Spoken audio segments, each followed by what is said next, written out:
Hello friends, welcome to my channel. आज का हमारा टॉपिक है use of does, do and did. आज हम सीखेंगे कि डज, डू एंड डिड का यूज कब होता है, किस लिए होता है, क्या रीजन होता है। देखते हैं without wasting time use of does, do and did. तो क्या होता है, आइडेंटिफिकेशन कैसे समझेंगे। तो हिंदी वाक्यों में तो शब्द जरूर आएगा। केवल आपको हिंदी में तो शब्द देखना है। यदि आपको हिंदी सेंटेंस में तो शब्द मिल जाता है तो आपको सब्जेक्ट टेंस के अनुसार डज, डू और डिड का प्रयोग करना है। जैसा टेंस होगा, जैसा सब्जेक्ट, उसके अकॉर्डिंग। और हिंदी में तो शब्द आने के बजाय किसी कार्य पर एम्फेसिसाइज, जोर या दबाव देना। किसी कार्य पर जोर या दबाव, जिसे एम्फेसिसाइज कहते हैं, इसे जोर या दबाव हिंदी में कहा जाता है। तो किसी कार्य पर जोर या दबाव दिया जाएगा और तभी हम सेंटेंस में डज, डू का प्रयोग करेंगे। जोर या दबाव कैसे दिया जाता है? जैसे कोई व्यक्ति किसी कार्य को एक इरिटेट वे में कहता है, क्रोधित होकर कहता है, नाराज होकर कहता है। मान लो आप कोई काम डेली प्रॉपर में करते हैं, डेली आप सुबह जल्दी जागते हैं या कोई काम आप करते हैं और आपसे कोई कहता है कि आप ऐसा काम नहीं करते हैं, आप बहुत लापरवाह हैं, केयरलेस हैं। तब आप नाराज होकर यह कहेंगे कि हम ऐसा काम करते तो हैं। तो जब भी आपको हिंदी से सेंटेंस में तो शब्द देखने को मिल जाए तो आपको सेंटेंस में डू, डज एंड डिड का प्रयोग टेंस व सब्जेक्ट अकॉर्डिंग करना है। देखते हैं क्या रहेगा वर्ड ऑर्डर। सबसे पहले सब्जेक्ट लगाना है और सेंटेंस प्रेजेंट में हुआ तो सिंगुलर सब्जेक्ट में एक वचन में डज लगाना है। ये सब्जेक्ट प्लूरल हुआ तो डू लगाना है। यदि आपका सेंटेंस पास्ट टेंस का हुआ, पास्ट इंडेफिनिट का हुआ, तो आपको डिड का प्रयोग करना है। पास्ट इंडेफिनिट में चाहे सब्जेक्ट आपका सिंगुलर हो चाहे आपका प्लूरल हो, लेकिन आपको डिड का ही प्रयोग करना है। और इनके साथ आपको B1 वर्ब की first form object plus other. तो ये आपका स्ट्रक्चर रहेगा, ये आपका वर्ड और रहेगा। प्रेजेंट में सेंटेंस होगा तो आपको सिंगुलर सब्जेक्ट डज लगाना है और प्लूरल में आपको डू लगाना है। लेकिन पास्ट में सब्जेक्ट की बाउंडेशन नहीं होगी, आपको डिड ही यूज करना है प्रत्येक सब्जेक्ट में। देखते हैं, तुम प्रतिदिन जल्दी जागते तो हो। मान लो आपसे कोई कह रहा कि आप बहुत लेट जागते हैं, लेट आपका रूटीन कुछ सही नहीं है और आप वो सेंटेंस आपसे बार बार कहता है वही आपकी आलोचना में, तो आप कहते हैं कि हम ऐसा काम करते तो हैं। तो एक जोर या दबाव के सेंस में एम्फेसिसाइज के रूप में कहते हैं। देखते हैं, तुम प्रतिदिन जल्दी जागते तो हो। तो आपको हिंदी में तो शब्द देखना है। यदि आपको तो है तो वो एम्फेसिसाइज का भाव होता है, उसमें आपको सेंटेंस के अकॉर्डिंग चलना है। तुम प्रतिदिन जल्दी जागते तो हो, ये सेंटेंस आपका प्रेजेंट इंडेफिनिट में है और वो भी सब्जेक्ट आपका प्लूरल है, इसलिए आपको डू का प्रयोग करना है। तो यू डू, यू डू। अब आपका जागना ये आपकी वर्ब है, तो you get up early, you get up, you do get up early, जल्दी, और you do get up early. अब आपका है प्रतिदिन, तो इसकी होती है डेली। डेली या एवरी डे भी लगा सकते हैं, एवरी डे।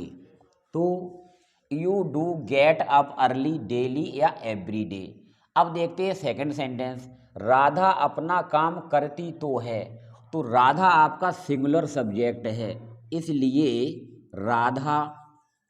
और ये भी सेंटेंस आपका प्रेजेंट इंडेफिनिट में है, तो आपको राधा के according does, Radha does. Radha अपना काम करती तो है, तो Radha does do her work, her work. Radha does do her work.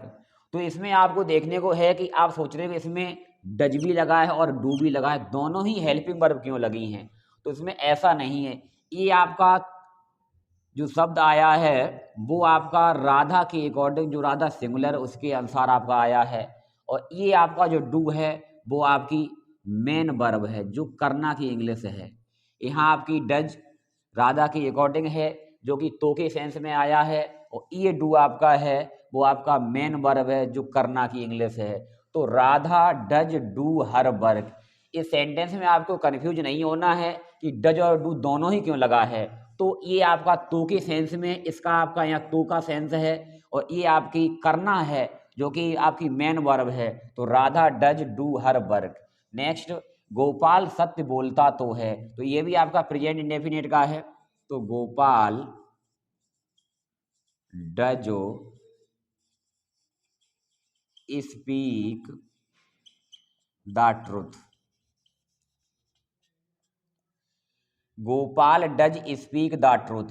ये डज भी आपका लगा है, यहाँ पर करने के सेंस में नहीं है बल्कि ये तो का सेंस है, ऐसा ही इसमें है।